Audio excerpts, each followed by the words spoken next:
পাকিস্তানের একজন ডক্টর সাইদ, তিনি নতুন করে ক্যান্সারের উপরে গবেষণা করেছেন এবং এটা পত্রিকায়ও লেখা হয়েছে। তিনি ক্যান্সারের নতুন একটি বিষয়ের উপরে গবেষণা করেছেন এবং এই গবেষণার জন্য তাকে পুরস্কৃত করা হবে। এই জন্য তিনি নিজের দেশ ছেড়ে আরেকটি দেশে যেতে হবে। তিনি সেই দেশে যাওয়ার জন্য বিমানের টিকিট কাটলেন। তিনি তার জীবনে দোয়ার যে ফল, দোয়ার মাধ্যমে যে কি করে অসম্ভব সম্ভব হয় তার বাস্তবতা তিনি নিজ মুখে বলছেন যে আমি বিমানের টিকিট কাটলাম, বিমানে উঠলাম, মনে বড় আনন্দ। দীর্ঘদিনের গবেষণার পরে আজ আমি পুরস্কার পেতে চলছি।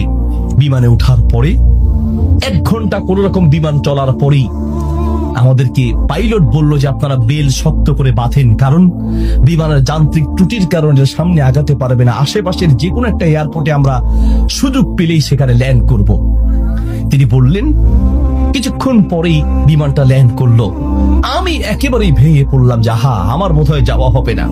বিমান ল্যান্ড করার পর জিজ্ঞেস করলাম এটা কি যাবে? বলছে যে ত্রুটি, এটা আজকে যাবে না। তাড়াতাড়ি বলছেন যে আমি সেই বিমান বন্দরে বিমান থেকে নেমে চলে গেলাম ইমিগ্রেশন কাউন্টারে, গিয়ে বললাম যে আমি তো ওই জায়গায় যেতে চাই।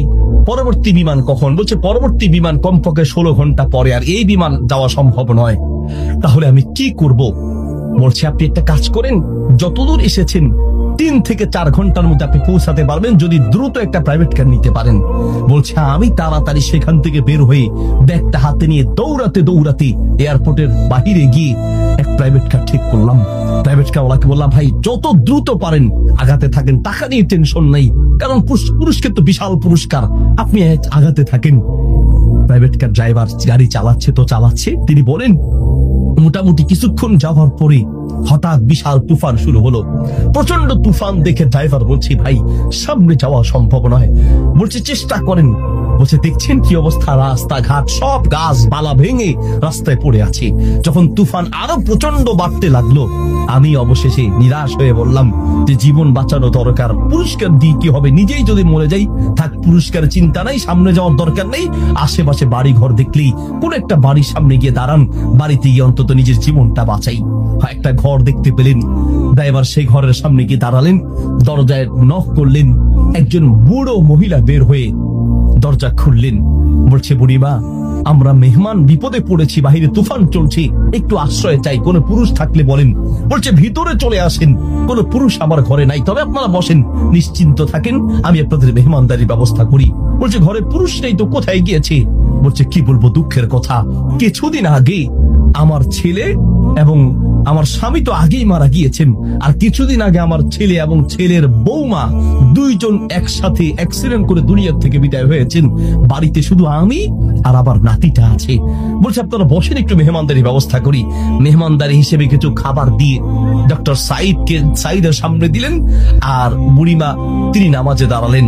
নামাজ শেষের দিকেই তার নাতি হাউমাউ করে চিৎকার করে কান্না শুরু করলেন। প্রথম থেকে কাঁদছেন অল্প আস্তে আস্তে, পরে প্রচন্ড চিৎকার। ডক্টর সাইদ বলেন বুড়িমা আপনি কি করছেন, একটু নাতিটাকে নিয়ে আসেন, এইভাবে কাঁদছে কেন? পরে নাতিটাকে কোলে করে নিয়ে আসলেন। ডক্টর সাইদ জিজ্ঞেস করলেন যে তার চেহারা পুরো নীল হয়ে আছে, তার কারণটা কি, ওর কি রোগ হয়েছে? বলছে ডাক্তার সাহেব কি বলবো দুঃখের কথা, আল্লাহ আমাকে পরীক্ষা করছেন। আমার স্বামী তো অনেক আগেই দুনিয়া থেকে বিদায় হয়েছে, আমার সম্বল ছিল আমার ছেলে, সেই ছেলেটাকে আল্লাহ নিলেন, ছেলের বৌমাকেও নিয়ে গেলেন।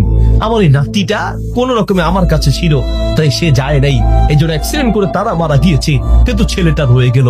এখন এই ছেলেটার একটা কঠিন মারাত্মক ক্যান্সার হয়েছে, যার চিকিৎসা আমাদের দেশে সম্ভব নয়। ডাক্তার সাইদ বলছে আপনি কি দেখিয়েছেন? বলছে হ্যাঁ, এটা নতুন ধরনের ক্যান্সার, এলাকায় যাকেই দেখাই সবাই একই কথা, আমাদের পক্ষে সম্ভব নয়। তো ডাক্তাররা কি পরামর্শ দিয়েছে? বলছে পাকিস্তানে যেতে। পাকিস্তানে একজন ডাক্তারের নাম বলেছি, তিনি এই নতুন রোগের, এই নতুন ক্যান্সার উপরে তিনি গবেষণা করেছেন, তার কাছে গেলে নাকি ভালো হবে। ডাক্তারের নাম বলেছে? বলছে নাম তো বলেছি, কিন্তু ঠিকানা তো কিচ্ছু জানা নাই। কিন্তু আমার বিশ্বাস, আমি প্রত্যেক নামাজের পরে এবং সেজদায় গিয়ে আল্লাহর কাছে দোয়া করি, কারণ আমার বিশ্বাস মানুষের পক্ষে অসম্ভব হতে পারে, আল্লাহর পক্ষে অসম্ভব বলতে কিচ্ছু নাই। আল্লাহু আকবার। আমি প্রতিদিন নিয়মিত আল্লাহর কাছে দোয়া করি, মালিক আমি তো সেই ডাক্তার হসপিটাল কিচ্ছু চিনি না, আমার পক্ষে চেনা সম্ভব নয়, তার কোনো ঠিকানাও কারো জানা নাই। তিনি নাকি পাকিস্তানের ডাক্তার। বুড়িমা বলেন তো সেই ডাক্তারের নাম কি? বলছে সেই ডাক্তারের নাম নাকি ডক্টর সাইদ, নতুন করে তিনি নাকি এই ক্যান্সার উপরে গবেষণা করেছেন। বলছে বুড়িমা কসম করে বলেন তো ডাক্তার সাইদের সাথেই আপনাকে দেখা করতে বলেছে? মহিলা বলছে ভাই আপনি মেহমান মানুষ, আমি কেন আপনার কাছে মিথ্যা বলতে যাব? ডাক্তার সাইদ তিনি নাকি নতুন করে ক্যান্সার উপরে গবেষণা করেছেন, আপনার বাড়ি কোথায়? ডাক্তার সাইদ বলল বুড়িমা আমি আপনাকে কসম করতে বলেছি এই জন্য যে আমি বড় অবাক হয়েছি, আল্লাহ যে বান্দার দোয়া কিভাবে কবুল করেন, আল্লাহ যে মানুষের দোয়া কিভাবে কবুল করেন, আমি এখন বুঝতে পেরেছি কেন আমার বিমান নষ্ট হয়েছে, আমি এখন বুঝতে পেরেছি কেন আমি প্রাইভেট কারে উঠেছি, আমি এখন বুঝতে পেরেছি কেন তুফান শুরু হয়েছে, আমি এখন বুঝতে পেরেছি লক্ষ লক্ষ বাড়ি ঘর থাকতে কোথাও না গিয়ে আপনার বাড়িতে কেন এসেছি, আমি এখন বুঝতে পেরেছি আল্লাহ বান্দার দোয়া কিভাবে কবুল করে। বুড়িমা আপনি যে ডাক্তার সাইদের জন্য দোয়া করছেন সেই ডাক্তার সাইদের কাছে পাকিস্তানে যেতে হবে না, টেনে টেনে তাকে আপনার বাড়িতে নিয়ে এসেছেন, আমি ডাক্তার সাইদ আপনার বাড়িতে উপস্থিত আছি। আল্লাহু আকবার। ভাই আমার আসা আন তাকরাহু শাইআন ওয়া হুয়া খায়রুল লাকুম ওয়া আসা আন তুহিব্বু শাইআন ওয়া হুয়া শাররুল লাকুম। আল্লাহ বলে বান্দা শোনো, আমরা অনেক সময় দোয়া করতে গিয়ে আমরা অলসতা পেশ করি, অথবা অচেতন হয়ে যাই, অথবা দোয়া করার ক্ষেত্রে আমাদের ইয়াকিন থাকে না। কারণ হুজুর কত দোয়া করছি, কত বলছি আল্লাহর কাছে, কই না হুজুর আল্লাহ তো শুনে নেই, ঠিক না?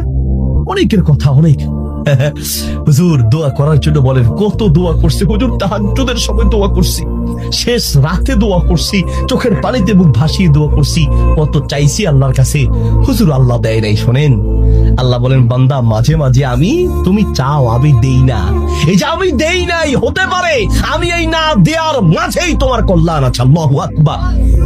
আমরা জানি না, হতে পারে ওই যে আল্লাহ দেয় নাই সেটার মধ্যেই আপনার জন্য কল্যাণ দিয়েছি। এই জন্য দোয়া করবেন, পান বা না পান দোয়া করে